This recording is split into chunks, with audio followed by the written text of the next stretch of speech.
Hi there, Sanmunani Mulweni. Welcome to Fix channel. If you're new here, please subscribe before the end of the video. If returning, thank you for love and support. I appreciate you. My scanning news, my scanning updates.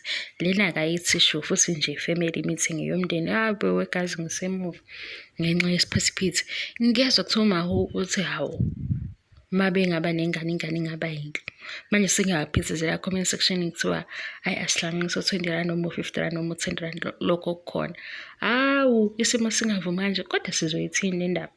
Yona sayibona ukuthi icishe ifuna ukuqonda inkinga ilesisamba isigaxa sesamba sifuneka every month.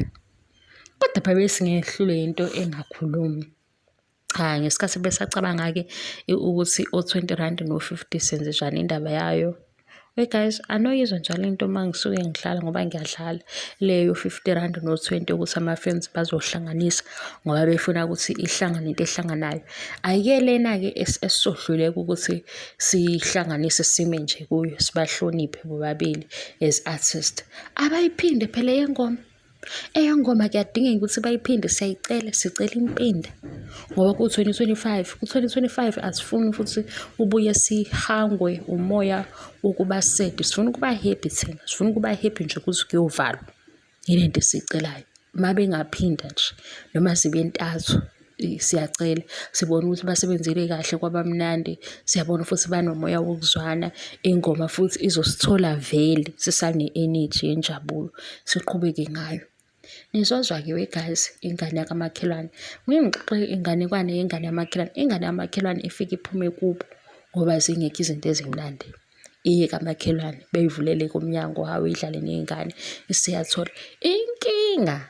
Uma isiphawula kakhulu ingane isikhohlwe phela ukuthi kamakhelwane nike ninake ivele into kuthiwa eyala i-family meeting uyibone ngeparagraph enduze ingane yakamakhelwane ngoba siwajwayela ama-paragraphs bese ngisho nje kwabazodideka ukuthi kwezinye izinto siyadlala thina siyidlalela mase besithatha ngaleyo ndlela yokusikala ukuthi mhlawumbe sicabanga kanjani osinjani.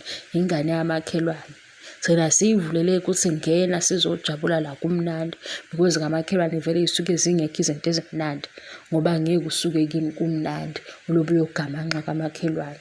Siya-understand-ke ukuthi kufanele sibe umphakathi siphilisane kube mnandi. Inkinga umndeni masukhuluma izinto ey'qondene nomndeni nansi ingane yamakhelwane isifuna ukuphatha isinobuhlakani obukhulu phakathi komndeni kanjani manje ngoba izinto zomndeni ngeke uze uyi-understand. Sengisho nje nakulola daba lama-80s nama-70s imessage ingenile lapho kufanele singene khona, yingakho iy'mpendulo beyiphuma bekunama-paragraphs amade. Ngeke phela ukuthi ngo-2025 kuvele kwajika laba abebengawajwayela ama-paragraphs base befunda umkhuba wama-paragraphs. Siyazi thina ukuthi bekuphendule ubani, bekuvele kuyi-message yabo. Awuzukubona manje, ukubona ngekuhamba kwesikhathi. Yingakho nje sakuvezela ngithi nawo amaphepha ethi, nawo amaphepha ethi, nawo amaphepha ethi. Kodwa mase kuvele okuhle amaphepha do, amaphepha ayasishalaza. Sesiyibuza ukuthi kanti kuyakhethwa yini? Hayibo, nayo into engenza ngibe worried ukuthi ngempela kuyakhethwa yini, abengenzi sengathi bebemaki lokhu wrong mase-ke okuhle bekuziba. EyamaHu thina sicela ingoma kwamanje ngoba ingoma yeso idansela o20 rand no50 rand ngokuhamba kwesikhathi sisuke sihlanganisa ngoba kuthiwa every month engathi kuba kunesamba.